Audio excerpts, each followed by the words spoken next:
Oke guys, kali ini kita akan mengomentari berita yang akan ngebahas tentang masalah depresi anak di generasi sekarang. Nah, untuk mengetahui konteksnya, mari kita bersama simak beritanya. Kita mulai videonya. Bisa ada apa dengan anak-anak Indonesia? Di Ngada, Nusa Tenggara Timur, seorang anak mengakhiri hidupnya sendiri di tengah tekanan ekonomi. Di Demak, Sampai Jawa bundir Tengah, tuh seorang ya. anak perempuan 13 tahun ditemukan tak bernyawa oleh ibunya. Dari data Kementerian Kesehatan, lebih dari 300 anak dan remaja mengalami depresi dan gangguan Ratusan kecemasan. anak. Apakah anak-anak Banyak Indonesia berarti. siap menjadi generasi emas atau justru mereka akan tumbuh menjadi generasi cemas? Jurnalis Metro TV, Reda Fulvi, telah menyiapkan reportasenya untuk Anda berikut ini.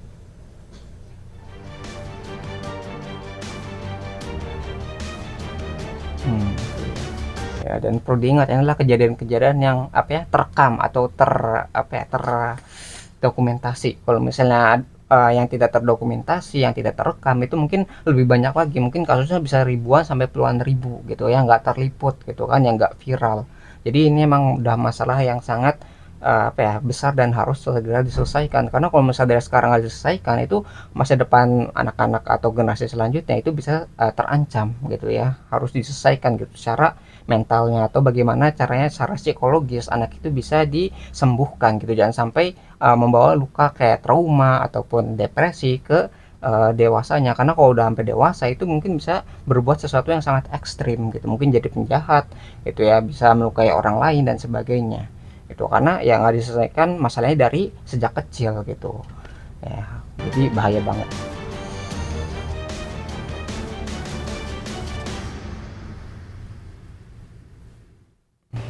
Kementerian Kesehatan mencatat dari 27 juta masyarakat Indonesia yang mengikuti cek kesehatan gratis, ternyata hasilnya anak-anak dan remaja ini angkanya lebih tinggi yang mengalami depresi dan gangguan kecemasan dibandingkan dewasa dan lansia. Kalau kita lihat dari 7,2 juta lebih anak yang mengikuti screening gangguan depresi, hasilnya 4,8% diantaranya memang memiliki gangguan depresi.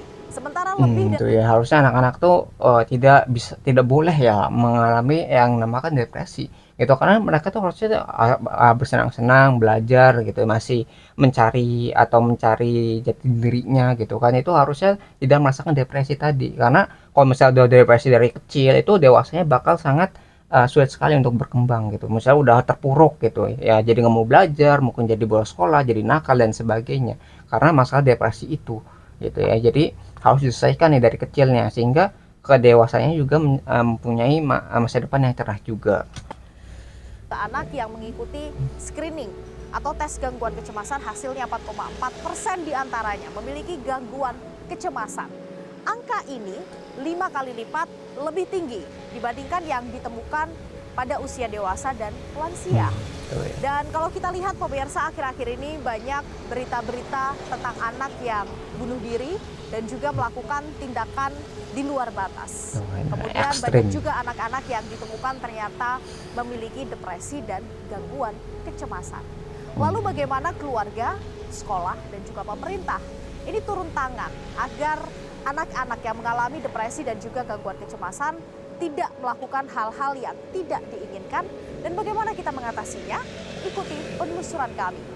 Oke, jadi anak-anak tuh nggak cuma masalah ekonomi saja atau masalah fisiknya saja, tapi bagaimana mengatasi sesuatu yang tidak terlihat seperti masalah mental ataupun masalah psikologisnya. Itu juga harus dibenahi, jangan sampai diabaikan sehingga menjadi masalah baru di kemudian hari. Jadi fisiknya sehat, dia mungkin rajin dan sebagainya, tapi dia memiliki trauma yang tidak diketahui oleh orang lain, dan ini yang bisa menjadi masalah di masa depannya gitu ya. Itu yang harus segera kita selesaikan, jangan sampai kita tunda, akhirnya dia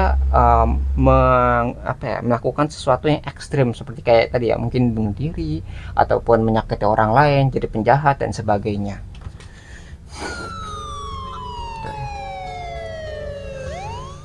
Kisah duka kasus anak yang mengakhiri hidup dimulai dari Kabupaten Ngada, Nusa Tenggara Timur. Seorang siswa SD bunuh diri karena himpitan ekonomi. Bukan hanya duka keluarga, tapi juga duka Indonesia, serta tamparan keras tentang kondisi perlindungan anak.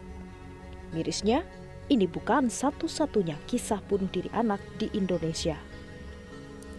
12 Februari lalu, seorang anak perempuan berusia 13 tahun ditemukan tak bernyawa oleh ibunya yang histeris di rumahnya di Desa Batursari, Kecamatan Meranggen, Demak. Polisi menemukan adanya tangkapan layar pesan WhatsApp korban yang diduga adalah makian kasar dari sang ibu. Meski belum bisa dipastikan apa pemicu gadis kecil ini mengakhiri hidupnya. Selain itu, seorang pelajar SMP berusia 14 tahun di Penajam Pasar Utara, Kalimantan Timur juga ditemukan tak bernyawa dalam dugaan kasus serupa yang kini masih dalam penyelidikan. Dalam kurun waktu awal 2026 saja, sedikitnya 5 kasus anak mengakhiri hidup telah terjadi di berbagai daerah. Di Cimahi, Jawa Barat, seorang remaja berusia 16 tahun menghabisi temannya yang baru berusia 14 tahun. Usut punya usut.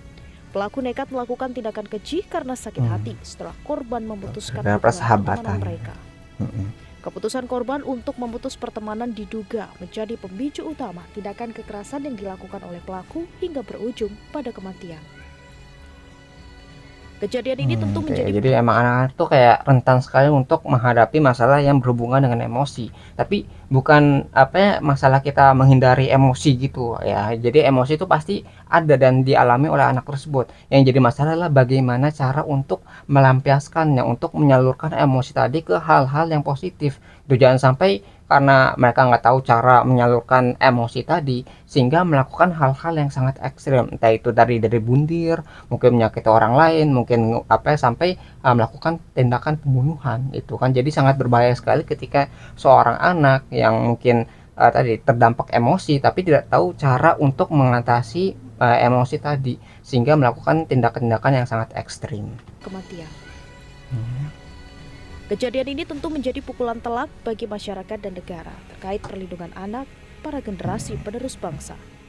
Bahkan Komisi Perlindungan Anak Indonesia KPAI mencatat pada tahun 2023 saja sedikitnya ada 46 anak di Indonesia mengakhiri hidup. Sementara pada tahun 2024 ada 43 anak. Kemudian 27 kasus sepanjang tahun 2025 dan 5 kasus di awal tahun 2026. Meski secara angka tampaknya ada penurunan, namun angka ini menjadi yang tertinggi di Asia Tenggara. Jadi bukan masalah angkanya, tapi ketika kejadian itu ada, itu berarti sudah ada masalah yang lebih besar yang belum terselesaikan dengan baik, sehingga bisa muncul gitu ya anak-anak yang melakukan tindakan-tindakan yang sangat ekstrim. Itu yang harus diselesaikan, jangan sampai bertambah gitu kan angkanya. Ini kan masalah nyawa itu sesuatu yang tidak bisa dinilai gitu, bisa dihargai dan sebagainya, itu kan nggak bisa, karena ini adalah sesuatu yang harus kita benahi bersama gitu, entah itu dari anaknya, orang tuanya, mungkin gurunya, sampai mungkin masyarakat sekitar yang ada di lingkungan tersebut untuk menyelesaikan masalah emosi yang berhubungan dengan anak tadi gitu. Jangan sampai dibiarkan sehingga menjadi masalah besar di kemudian hari. Dia seorang ibu yang memiliki 2 anak.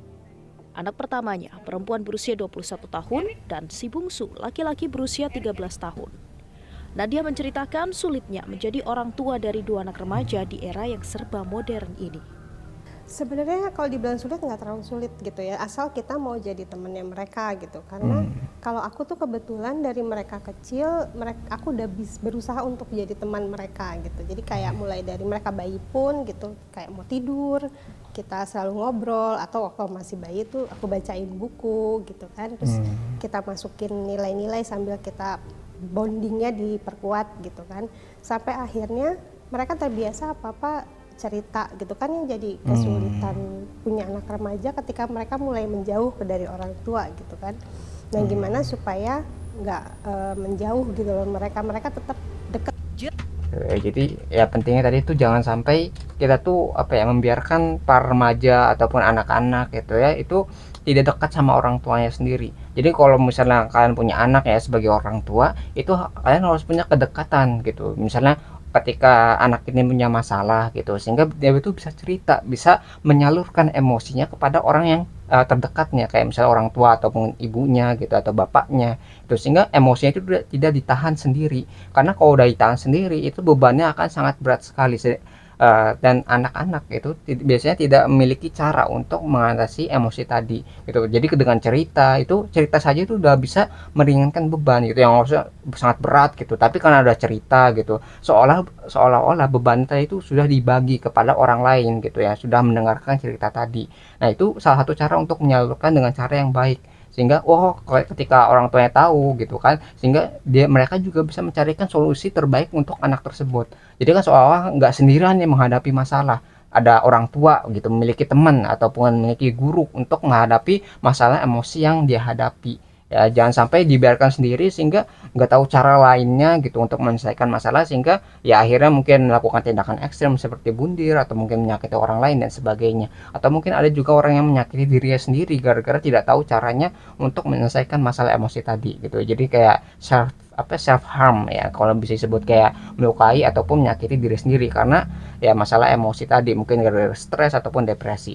Jadi emang harus diselesaikan nih masalahnya, mungkin dari yang terdekatnya dulu, mungkin orang tuanya dulu harus dibenarkan cara mengasuh anak yang baik, bagaimana cara mendidiknya, sehingga anak tadi itu bisa terbuka dengan orang tuanya sendiri, sehingga ketika ada masalah-masalah yang mungkin berbahaya itu orang tuanya sudah tahu dan tahu caranya untuk menyelesaikan masalah tersebut, sehingga tidak masuk ke eskalasi atau peningkatan yang lebih ekstrim daripada masalah sebelumnya itu ya. Jadi pencegahan itu lebih baik daripada mengobati. Jangan sampai anak tuh sampai nakal, sampai bermasalah dulu baru kita tuh memperhatikan. Jadi perhatian itu emang harus dilakukan sejak awal, sejak dini, sehingga mereka tuh merasa diperhatikan dan merasa dihargai atas keberadaannya gitu ya. Itu yang penting sekali ya bagi tanggung jawab orang tua juga, karena orang tua itu adalah orang yang harusnya paling dekat dan paling mengenal anaknya sendiri. Ketika orang tua itu tidak mengenal anaknya, membiarkan anaknya, tidak peduli sama anaknya, anaknya itu mungkin akan dididik oleh orang lain yang peduli sama dirinya. Atau mungkin kalau sekarang itu udah teknologi kan udah maju ya, udah pakai ada internet gitu, maka internet tadi itu yang akan mendidik anak tersebut, sehingga ya menjadikan anak tadi itu menjadi mungkin ekstrim ataupun sesuatu yang tidak kita kenali gitu. Karena ya internet tuh sangat luas gitu ya, ada yang positif ada yang negatif gitu. Kalau misalnya anak tadi itu tidak mendapatkan bimbingan, itu yang positif sama negatif, yang negatif ini mungkin itu bisa mempengaruhi anak tersebut sehingga melakukan tindakan-tindakan yang seharusnya tidak dilakukan. Nah, itu yang harus dicegah, jangan sampai terjadi pada anak ataupun generasi selanjutnya. Nah, mungkin yang bisa kita pelajari dari peristiwa atau kejadian ini, ketika banyak anak yang depresi dibandingkan dengan orang yang dewasa gitu ya. Jadi udah sangat berbahaya sekali kejadian ini dan harus segera diselesaikan. Nah, mungkin kalau kalian tertarik dengan sumber beritanya, link sudah saya cantumkan di deskripsi video. Mungkin sekian yang bisa saya sampaikan, semoga video bisa bermanfaat. Kurang lebih mohon maaf. Kita ketemu lagi di pembahasan selanjutnya, insyaallah.